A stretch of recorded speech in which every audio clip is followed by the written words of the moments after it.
సంధ్య theatre ఘటనలో అసలు సంగతి వెల్లడైపోయింది. అసలు అల్లు అర్జున్ పాత్ర లేదని పరోక్షంగా తేలింది.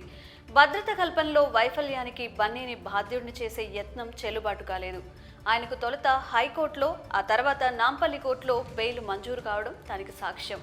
అదే సమయంలో కోర్టులో జరిగిన వాదనలను న్యాయమూర్తి పరిగణలోకి తీసుకున్న తీరు మరింత ఆసక్తికరం. సంధ్య థియేటర్ ఘటనలో అల్లు అర్జున్కి ప్రత్యక్ష పాత్ర లేదని ప్రపంచమంతా అంగీకరిస్తోంది. కానీ ఆయన మీద కేసు బనాయించి వ్యక్తిగతంగా దాడి చేసిన వైనం మీద ఆరంభం నుంచి అల్లు అర్జున్ నిబద్ధతతో నిలబడ్డారు.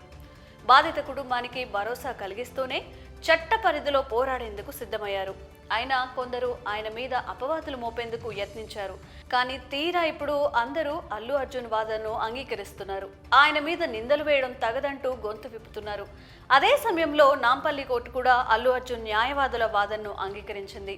సంధ్య థియేటర్ దగ్గర తొక్కిసలాట జరిగిన సమయంలో అల్లు అర్జున్ ఘటనా స్థలంలో లేరు. కనీసం దానికి సమీపంలో కూడా లేరు.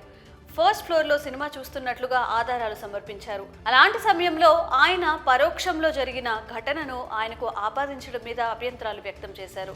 అవసరం లేని చట్టాలను మోపారంటూ న్యాయస్థానం ముందు ప్రస్తావించారు.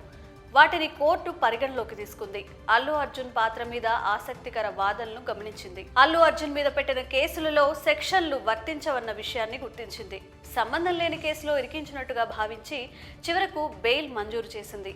ఇక అల్లు అర్జున్ మీద కేసుకు సంబంధించిన ఎన్హెచ్ఆర్సీ కూడా పోలీసుల వైఫల్యం మీద నోటీసులు జారీ చేసిన తరుణంలో నాంపల్లి కోర్టులో కేసు కూడా ఎక్కువ కాలం నిలబడే అవకాశం లేదని బన్నీ లాయర్లు తెలియజేస్తున్నారు.